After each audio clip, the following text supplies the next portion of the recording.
పాడి పంటల ఛానల్ని చూస్తున్న రైతు సోదరులకి స్వాగతం సుస్వాగతం. నా పేరు వి సురేఖాదేవి. నేను వ్యవసాయ పరిశోధనా స్థానం పొదలకూరు నందు కీటక శాస్త్రవేత్తగా పనిచేస్తున్నాను. ఈరోజు మనం తొలకరిలో సాగు చేసేటటువంటి అపరాలలో తీసుకోవాల్సిన సస్యరక్షణ గురించి తెలుసుకుందాం. ఆకులను తినేటటువంటి పొగాకు లద్దె పురుగు. పొగాకు లద్దె పురుగు మనకు కంది, పెసర, మినుము మరియు సోయా చిక్కుడు పంటలను ఆశిస్తుంది. ఈ తల్లి పురుగులు లేత గోధుమ రంగులో ఉండి ఆకుపైన గోధుమ రంగులో ఉండేటటువంటి గుడ్లను 400 నుంచి 500 వరకు గుడ్లను పెడుతుంది. దానిపైన గోధుమ రంగులో ఉండేటటువంటి నూగుతో కప్పి ఉంచుతుంది. ఈ పిల్ల పురుగులు గుంపులుగా ఉండి ఆకుల నుంచి గోకి పత్రహరితాన్ని గోకి తింటాయి. అందువలన ఆకులు జల్లడాగులాగా మారిపోతాయి. బాగా ఎదిగిన పురుగులు ఆకులను కూడా మొత్తంగా తినివేస్తాయి. ఎదిగిన పిల్ల పురుగులు లార్వాలు మనకు పంటలో ఎక్కువగా చూడలేం. ఎందుకంటే ఎండవ సమయంలో పొగాకు లద్దె పురుగు లార్వాలు భూమిలో కానీ లేదా మట్టి పిల్లల కింద కానీ లేదా గులకరాళ్ల కింద కానీ దాగి ఉండి రాత్రిపూట మాత్రం పంట మీదకి వచ్చి ఆకులను మొత్తం తినివేస్తూ ఉంటాయి. ఈ పొగాకు లద్దె పురుగును కూడా నివారించుకోవడానికి సమగ్ర సస్యరక్షణ చేపట్టవలసి ఉంటుంది. సమగ్ర సస్యరక్షణలో మనం చేపట్టవలసినటువంటి ముఖ్యమైన అంశాలు ఏంటంటే వేసవిలో కంపల్సరీగా లోతు దిక్కులు చేసుకోవాలి. ఇవి ఎందుకు చేయాలి అంటే భూమిలో ఉండేటటువంటి ఈ కోసస్థ దశలు బయటపడి సూర్యరశ్మికి కానీ లేదా పక్షుల బారిన పడి చనిపోతాయి. పొలంలో పొగాకు లద్దె పురుగు ఉధృతి ఎంత ఉంది అని తెలుసుకోవడానికి ఎకరాకు 4 లింగాకర్షక బుట్టలను మనం అక్కడక్కడ పెట్టుకున్నట్లయితే ఆ లింగాకర్షక బుట్టలో పడే తల్లి పురుగులు మగ పురుగుల ఉధృతిని బట్టి మనకి ఎంతవరకు పంటలో పొగాకు లద్దె పురుగు ఆశించే అవసరం ఉంది అని మనం తెలుసుకోవచ్చును. ఈ పొగాకు లద్దె పురుగుకు ఎర్ర పంటగా ఆముదంని మనము ఎకరాకి 30 నుంచి 40 మొక్కలు కానీ నాటుకున్నట్లయితే ఈ పొగాకు లద్దె పురుగు యొక్క తల్లి పురుగు ఆ ఆముదం మీద గుడ్లను పెడుతుంది. ఆ గుడ్ల నుంచి వచ్చిన పిల్ల పురుగులు ఆముదం ఆకులను తినినప్పుడు అవి జల్లడాకులుగా మారిన తర్వాత మనం వాటిని సమూలంగా నాశనం చేసినట్లయితే కూడా ఈ పొగాకు లద్దె పురుగును మనం నివారించుకోవచ్చు. గుడ్లను మరియు తొలిదశ లద్దె పురుగులను మనం నివారించుకోవడానికి 5% వేపగింజల కషాయం లేదా 5 మిల్లీలీటర్ల వేప నూనె 1 లీటర్ నీటికి కలిపి మనం పిచికారీ చేసుకున్నట్లయితే కూడా నివారించుకోవచ్చును. లింగాకర్షక బుట్టల ద్వారా మనము తల్లి పురుగులను గమనించినట్లయితే గుడ్ల పరాన్న జీవులు ఉంటాయి. ఆ గుడ్ల పరాన్న జీవులను 50,000 ఒక ఎకరానికి 7 నుంచి 10 రోజుల వ్యవధిలో మనం 4 సార్లు కానీ వదులుకున్నట్లయితే ఈ గుడ్ల పరాన్న జీవులు ఈ గుడ్ల మీద పురుగులను పెట్టి వాటిని సమూలంగా నాశనం చేస్తాయి. అలాగే లద్దె పురుగులు ఎక్కువగా గమనించినట్లయితే ఎకరానికి 10 పక్షి స్థావరాలు మనం ఏర్పాటు చేసుకున్నట్లయితే కూడా ఆ పక్షులు లద్దె పురుగులను ఏరుకొని తినివేస్తాయి. తద్వారా కూడా మనం ఈ లద్దె పురుగుల యొక్క ఉధృతిని తగ్గించుకోవచ్చును.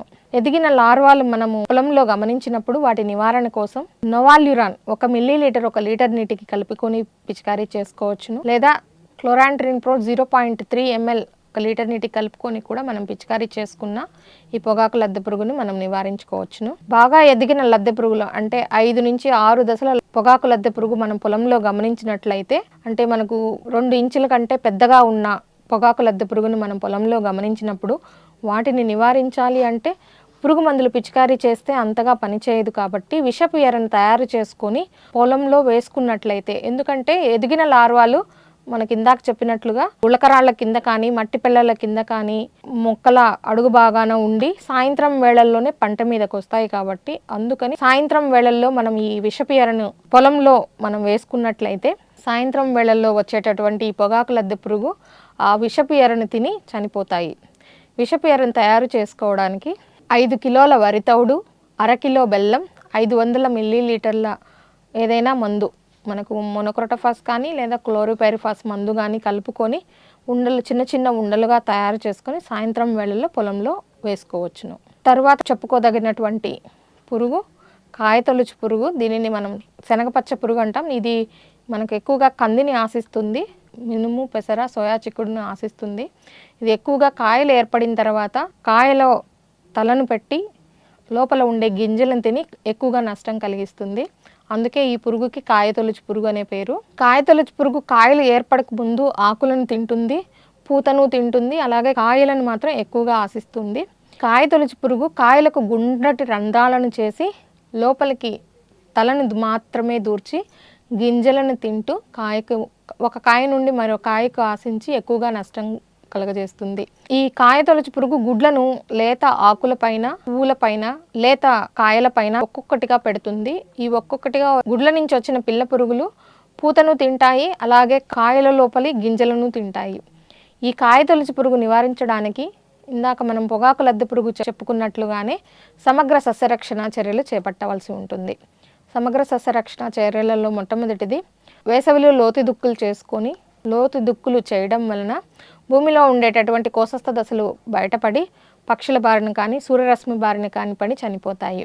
కాయతొలుచు పురుగు ఎక్కువగా ఆశించినటువంటి మినుము, మెట్టవరి, నువ్వులు, జొన్న లాంటి పంటలతో పంట మార్పిడి చేసుకోవాల్సి ఉంటుంది. పొలం చుట్టూ 4 సార్లు రక్షిత పైరుగా జొన్నను కూడా మనం వేసుకున్నట్లయితే ఈ కాయతొలుచు పురుగు ఉధృతిని మనం తగ్గించుకోవచ్చును.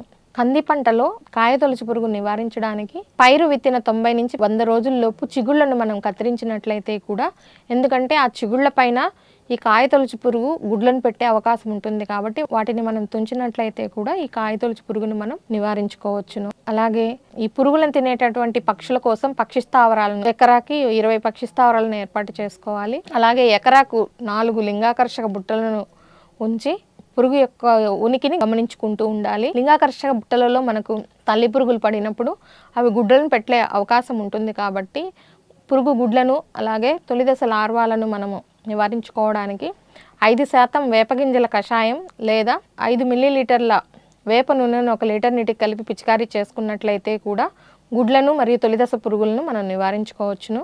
బాగా ఎదిగిన పురుగులను మనము చేతితో ఏరివేయాలి లేదా చెట్లను దులిపి కింద ఒక దుప్పటి లాంటిది పరిచి మనం చెట్లను ఎదిలించినట్లయితే కూడా ఆ పురుగులు దాంట్లో పడతాయి. ఆ తర్వాత వాటిని నాశనం చేసేసేయచ్చును.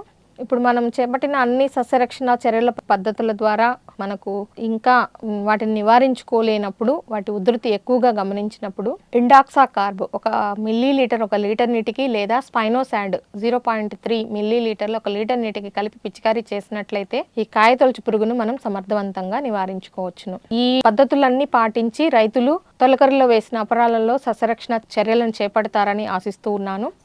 ఈ అవకాశాన్ని నాకు ఇచ్చినటువంటి పాడి పంటలు ఛానల్గా వాళ్ళకి ధన్యవాదాలు తెలుపుకుంటున్నాను. నమస్కారం.